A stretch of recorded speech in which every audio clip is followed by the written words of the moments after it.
Why, hello there! That was probably the oddest intro we've ever done. But it worked because now I'm talking with the mouth hole. Hi, it's Marshall, like usual. So, one, I swear this is not a Smash Bros. Video in disguise. I promise you that. Something new we want to try out is doing videos that obviously are not Smash videos, because a lot of those. Let's try something else out. So this is a series I want to start called like a look at. And today we're taking a look at, if the title would graciously pop up like it is right now, Final Fantasy Tactics Advance. So this came out on the GBA in 2003. Came out on the Wii U Virtual Console January 28th of this year, 2016. So essentially, it's videos where we take a look at a certain franchise or a certain game that we want to talk about, something that maybe new, maybe something old that we enjoy, just giving a look at something, trying to stay away from spoilers and just show people sort of an unfiltered version of the game to see if this may be something they would want or would pick up. So, really cool about Tactics Advance is it is a spin-off of Final Fantasy Tactics. Actually, this entire world that you see that I'm traversing through right now, those are lost, which I'll get to in a second, but the entire world is yours to create. So all these locations that appear on the map, you actually place them yourself, which is kind of cool. So no two maps will actually be alike, which I find really interesting. So I'll give the intro basically to the game because I'm 40 plus hours in. You ain't getting no simple intro. This is me going to battle. Talk about that second. Your character moves to a small countryside town called Saint Evil Ice. You have 3 friends, your brother, your little brother Donhead, who is in a wheelchair. Your friend Mute, who essentially is the nerd, gets picked on a lot, and you have a tomboy named Ritz, who you're friends with. You've just moved to this small, snowy countryside town, far, far away with your family. One day, Mute comes over after school with a book, and it's a magic book, as they describe it in the story, I believe. And the next day, you end up in this world, which is also named Evil Ice, but instead of a small countryside town, it is now a giant desert country. One thing in the real world, Final Fantasy does exist, like in the in-game real world. So, immediately the characters themselves from the real world realize that they are in a game, or they're in a Final Fantasy world, essentially. So it is a bit meta there. Your character is the entire purpose of your journey is trying to find a way back home. So I won't go into detail about the story for those who want to pick up this game, even though it's a bit old. What was the... So yeah, all the missions I'm doing right now are not story missions. I forgot a little twister there. We also talk about how you level up, because it's actually a bit weird in this game. So I'm not doing any story missions, so the fact that I'm spoiling the story past the first 5-10 minutes of the game. But since we're fighting, let's dive right into combat. So you saw me checking laws earlier. Those are kind of important. The cool thing about Tactics Advance is the fact that there are laws. You start out with one per match or per game, and as you progress through certain story checkpoints, essentially, they get more broad. Well, still not more now, but they diversify, and there becomes usually more than one per match. Right now, I have 3 per match, essentially. I've gotten very far into the story. So laws. You may have seen when the match just started, there's a guy off the cliff. That is a judge. There's a judge at the start of every match who appears, essentially an NPC who wanders. Essentially wanders the map. He sometimes everything. Corpses will pile up after you kill enemies. Enemies kill your guys. No permadeath. The permadeath just knocked out essentially. So people in the field can be revived, and they revive after the end of the game. Or end of a match, I should say. But the judge... Hey, there's a judge. The judge will is there to make sure everyone enforces the law. And I'll point out real quick. That's by Blue Mage getting a judge point. So if you just think it's against the law, for example, I think in one of this match, I forgot the rules, the laws that came in for this match specifically, but one is target all. That's a law, so you can't break that law. You can't use an attack that targets everyone in the field, or else you get a yellow card. You get 2 yellow cards, you get a red card. If you get a red card, you're off the field, you're sent to prison, essentially. You have to either bail that character out, or leave them in prison for a certain amount of days and get them out for free. Tell that to your playstyle. And I got judge point. You get judge points one of 2 different ways. One is by defeating enemies, knocking them out. The other is by abiding the law. So for every law, there's a recommended action. For example, if target all is against the law, target area, which what that lawman actually just did, is recommended. So when I use like an area of effect attack like black magic, and Lami used her twister attack just now, you get a judge point for that. Judge points are used in various ways. They can be for combos as well as certain racial abilities that I won't spoil, but towards the end of the game you'll get. These are laws. So one thing you notice about not walking around is just like the tactics, you walk around square grids, sort of strategy RPG feeling. I will say one thing, looking at my fighter right now. 1, he leveled up. 2, I attacked this blue Lami from the back. That's sort of the accuracy perspective of this game. In fact, you can attack from 3 directions. From the front, from either side, or the back. And each one has its own sort of accuracy percentile. Which essentially is if you attack from the front, and I'm so depressed because my gunner is all about accuracy and he just missed that shot. But if you attack from the front, you have the least chance to hit. You attack from the sides, you have like a very neutral chance, and from behind is where you get essentially the best chance. This is me going through the black magic, see if it does any other extra effect on these Lamis, if they're weak to anything, but I don't think they are. Yeah, they all do the same amount of damage.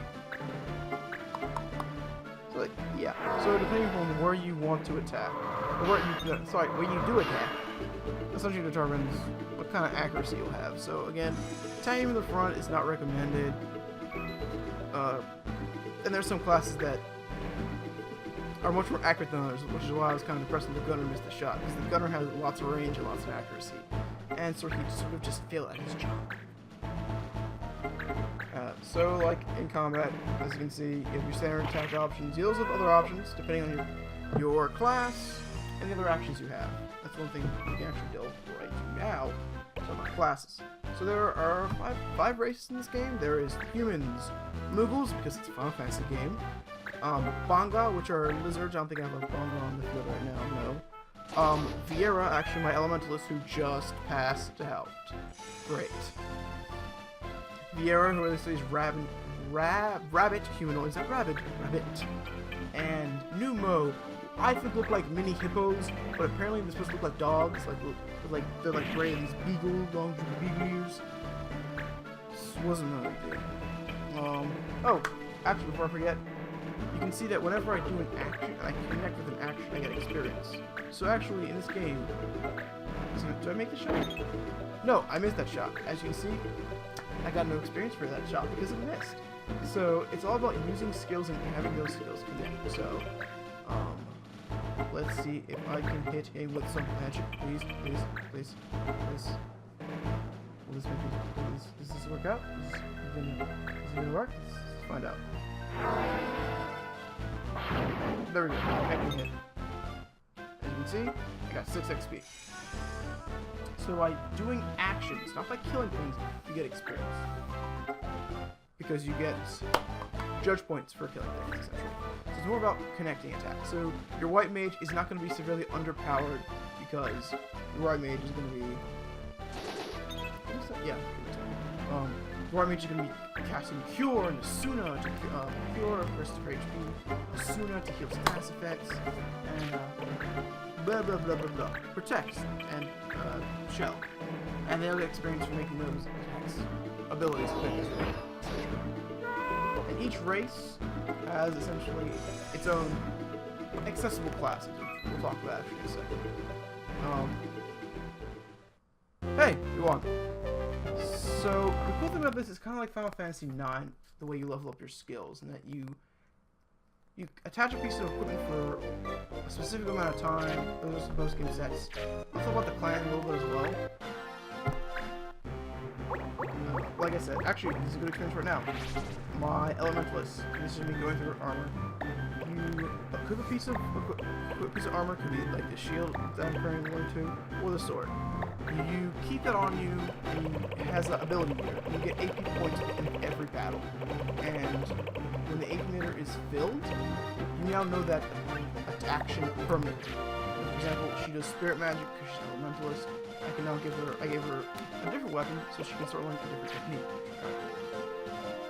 And yep, sort of to go into like sort of the class specs. Like I said, each race is some races do overlap in terms of class. For example, humans can be white mages or black mages.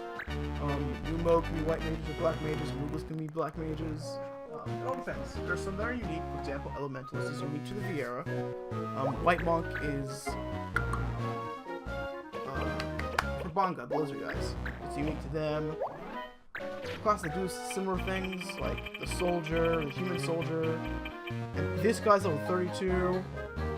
I'm scared. Oh my god, fuck. There's only one of them. I'll say that much. There we go. Where's Leaf? Okay. That's a sage. He's one of those Numo things, and that's a Bonga lizard. As you can see. Although he's a Templar, so he can't lose. Okay. But so you start with essentially your basic classes, and then you can also get better classes as well, essentially.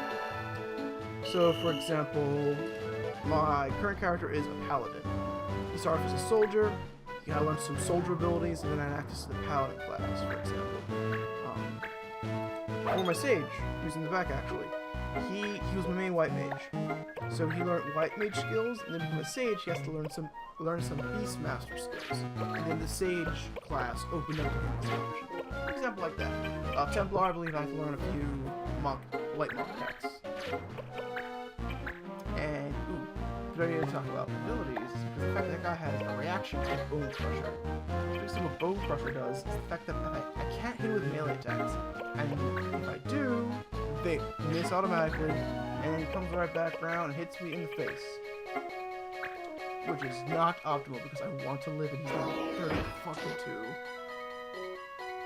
Alright, so yeah, I use a range attack.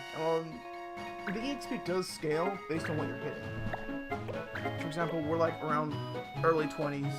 We hit a guy who's level 32, we got massive EXP for that, which I think is risk versus reward. So you can take your like weaker units into battle if you're fighting things that are more powerful. But you gotta be careful because they'll get a lot of EXP, but they'll probably die really, really quick. Just saying.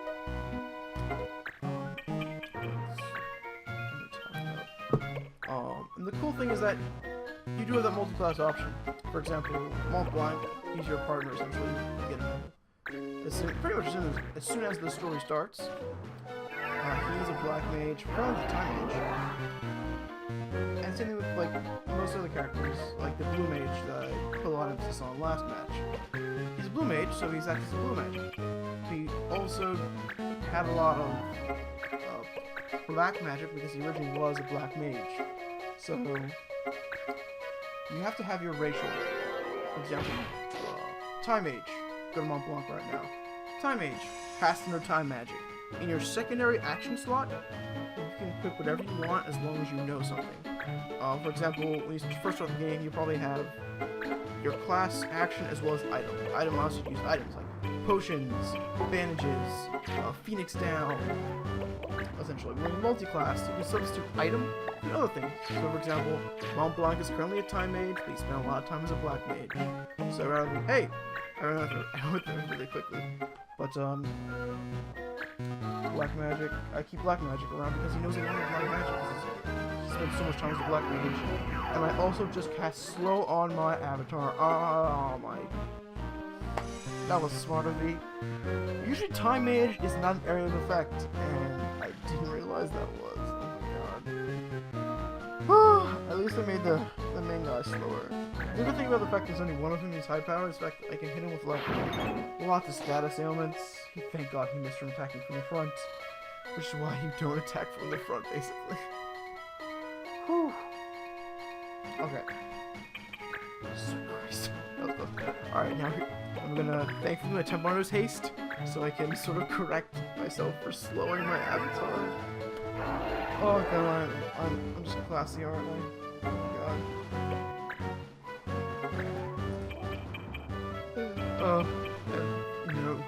Mage is moving now, for example, here's my white mage. So he has his sage skills, as well as white magic, essentially. The one problem I came into, and yes, I'm trying to blind him, to see if I can make him, essentially nerf him. Yes! Yes, yes, that's good. Essentially trying to nerf this guy, who actually currently working out really, really well.